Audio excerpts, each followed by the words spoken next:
Bagian sebelumnya, Lindong berpartisipasi dalam sebuah pertandingan yang disebut pertarungan menara. Dengan usaha yang keras, ia berhasil memenangkan pertandingan tersebut, mengalahkan rivalnya Zhu Tong dari perguruan bela diri kota Tianhou.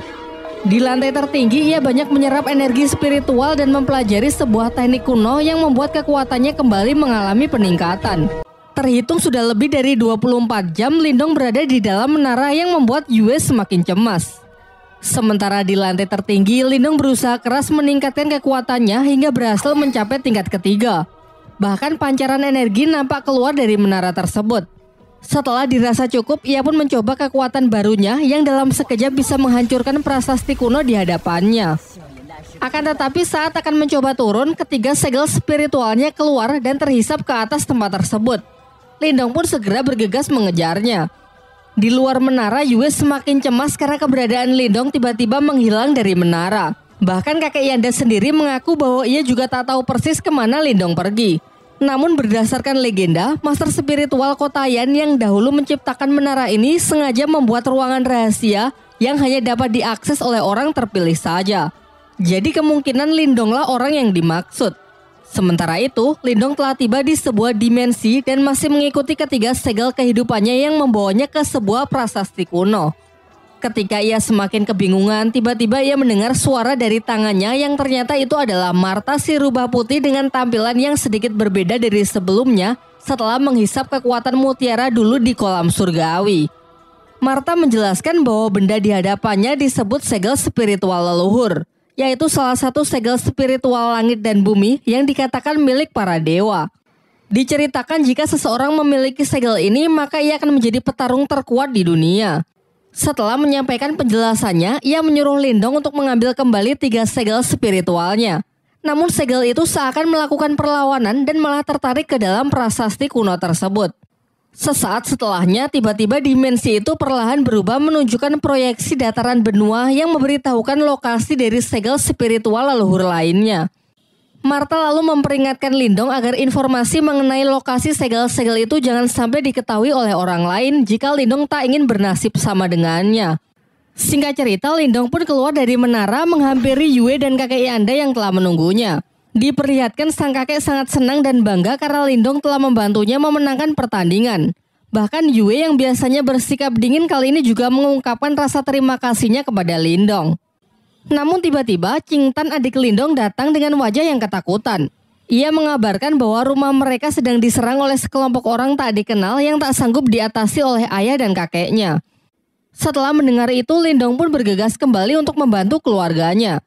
Dan benar saja, terlihat sekelompok bandit yang kemarin malam sempat merampok rombongan klan Lin datang ke rumah Lindong dengan diketuai oleh seorang pria berambut putih yang bernama Guiyan. Kekuatan Guiyan yang telah mencapai tingkat lumayan tinggi dengan mudahnya menghajar ayah Lindong sampai babak belur. Karena tak ada pilihan lain, kakek Lindong pun sepakat untuk menyerahkan tambang permatanya dengan syarat Guiyan dan kelompoknya harus segera pergi dari kota Yan. Namun setelah surat kepemilikan tambang diserahkan, Guiyan yang kejam mengingkari janjinya dan hendak mengeksekusi ayah Lindong.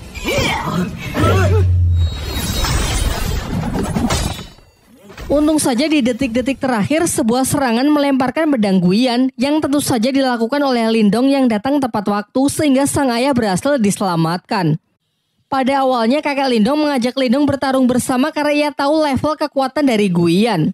Namun Lindong meyakinkannya kalau ia sendirian saja sudah cukup. Sekaligus ini akan menjadi kesempatan yang bagus untuk mencoba kekuatan barunya. Ia pun segera memulai serangan menggunakan ketiga digernya yang ia kendalikan dengan teknik mental namun dapat ditangkis dan dihindari oleh Guiyan. Giliran Guiyan yang mencoba menyerang dengan pedangnya juga bisa ditahan oleh Lindong, memperlihatkan benturan hebat dari energi mental mereka. Ayah dan kakeknya yang menyaksikan pertarungan itu dibuat sangat terkejut dengan peningkatan kekuatan dari Lindong. Berbagai macam teknik pun ditunjukkan. Dengan kekuatannya, Guiyan melepaskan sejumlah energi membuat beberapa replika dari dirinya untuk melakukan serangan beruntun. Satu persatu teknik itu dapat dengan mudah Lindong patahkan. Hingga Guiyan sangat kesal mengeluarkan teknik badai sitokin, menyebarkan serangan secara random yang sebagian bahkan mengenai pihaknya sendiri. Sementara Lindong juga tak menahan diri lagi dengan melepaskan teknik laser cahaya, versi lain dari gerbang ajaib yang memiliki daya hancur jauh lebih kuat. Dan benar saja, tak hanya dapat memblokir serangan dari Guyan, teknik ini juga mampu menghancur leburkan lawannya hingga tak bersisa. Menyaksikan bosnya terbunuh tepat di hadapannya, para bandit lain pun segera pergi karena tak ingin bernasib sama. Setelah pertarungan usai, sampailah kakek Yanda dan Yue serta Qingtan menyusul Lindong. Kakek Yanda menjelaskan bahwa kekuatan Lindong kini telah mengalami peningkatan yang sangat besar. Oleh karena itu, mulai sekarang tak ada lagi yang berani mengusik klan Lin. Pasca kejadian itu, Lindong dipercaya menjadi guru bela diri untuk melatih dan membimbing para anggota klan Lin lainnya. Bahkan sepupu yang dulu pernah merudungnya kini menunjukkan rasa respek dan hormatnya kepada Lindong. Di malam harinya ketika sedang berlatih, secara tak sengaja Lindong mendengar pembicaraan ayah dan kakeknya. Mereka tengah membahas mengenai klan utama yang akan segera datang berkunjung.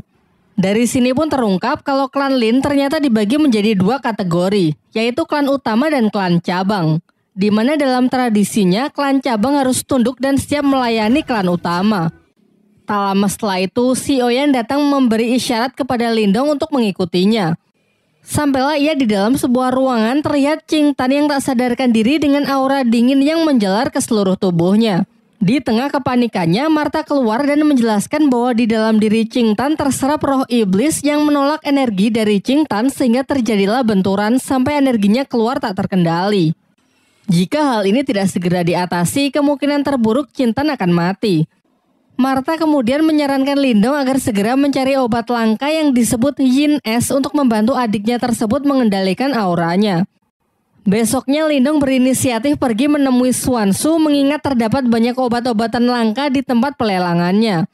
Sesampainya di sana, Xuanzu menyambut baik Lindong dan memberinya sebuah obat langka yang disebut buah iblis merah sebagai hadiah atas keberhasilan Lindong mencapai kekuatan spiritual tingkat ketiga yang dinilai begitu cepat.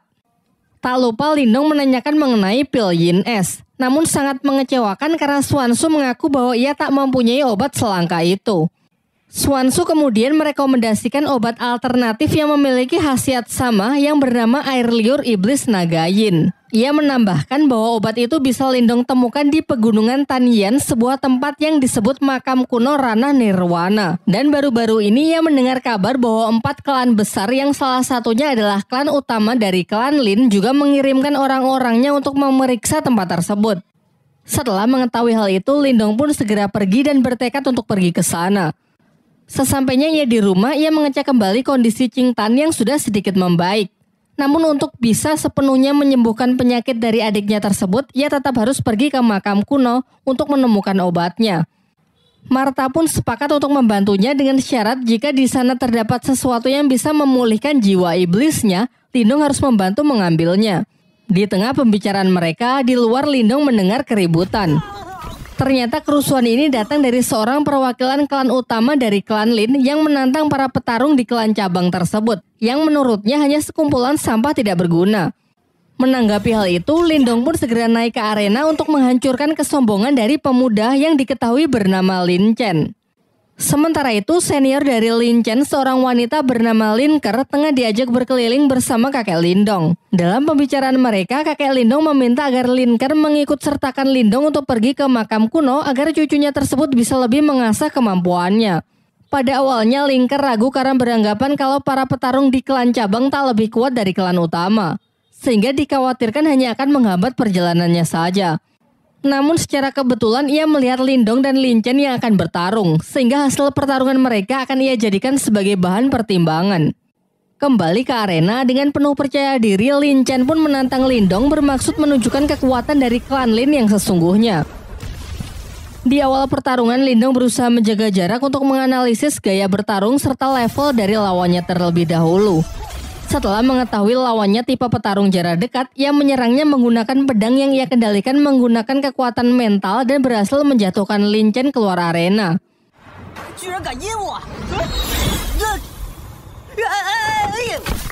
Namun Lin Chen yang masih belum terima memusatkan kekuatannya di kedua tangan lalu melompat dengan serangan cakarnya.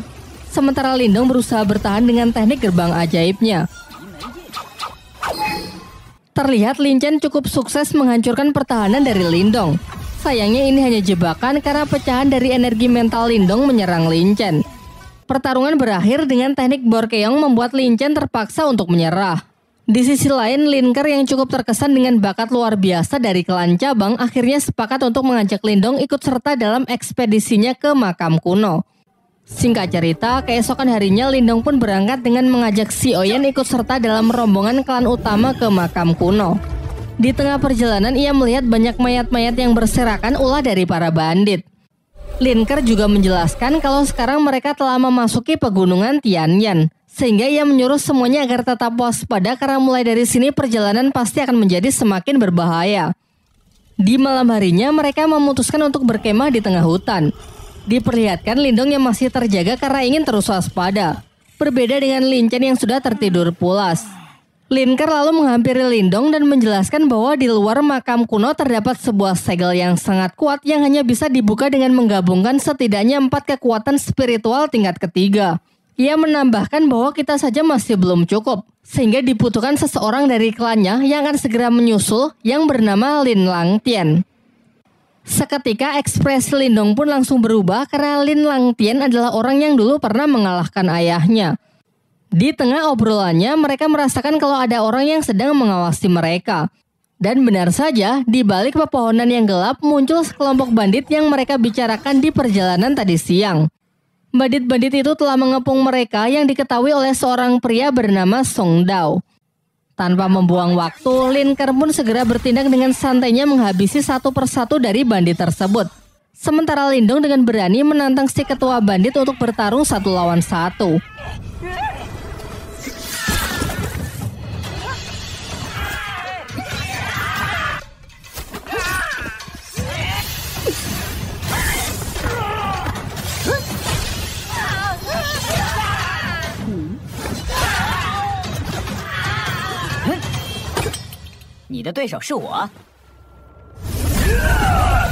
Song Dao pun melancarkan serangan dengan teknik yang ia sebut tinju harimau penghancur.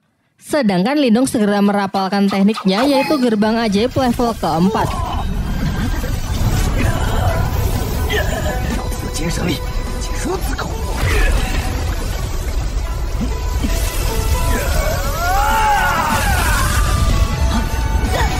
Pertarungan singkat itu akhirnya dapat Lindong menangkan. Lin Chen yang baru bangun sangat panik saat tahu kalau mereka baru saja diserang. Mendengar ceritanya dari Linker, ia tak percaya kalau Lindonglah yang telah mengalahkan ketua dari para bandit itu sendirian, mengingat statusnya yang hanya dari klan cabang.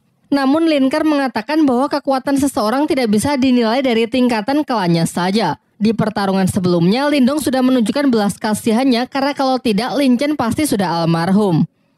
Keesokan harinya mereka telah sampai di depan makam kuno. Namun mereka tak bisa langsung masuk karena di luar masih ada segel yang sangat kuat.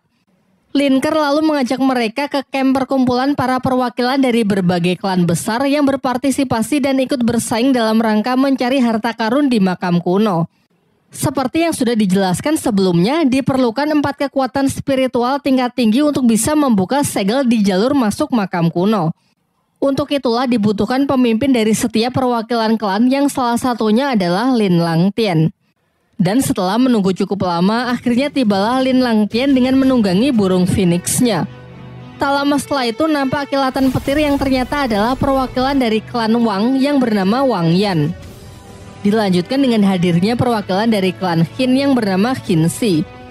Terakhir datang seorang gadis bunga teratai bernama Hing Su yang menjadi satu-satunya perwakilan yang datang sendirian. Lindong yang merasakan aura hebat dari keempat orang di hadapannya benar-benar terkesan dan merasa kalau dirinya masih belum ada apa-apanya. Setelah semuanya berkumpul, mereka berempat pun secara bergantian menyerang segel penghalang makam kuno tersebut dan berhasil menghancurkannya. Sesaat setelah jalan menuju makam kuno terbuka, tanpa membuang-buang waktu, mereka pun segera bergegas masuk untuk berlomba-lomba menemukan harta karun di sana. Lanjut ke bagian 7.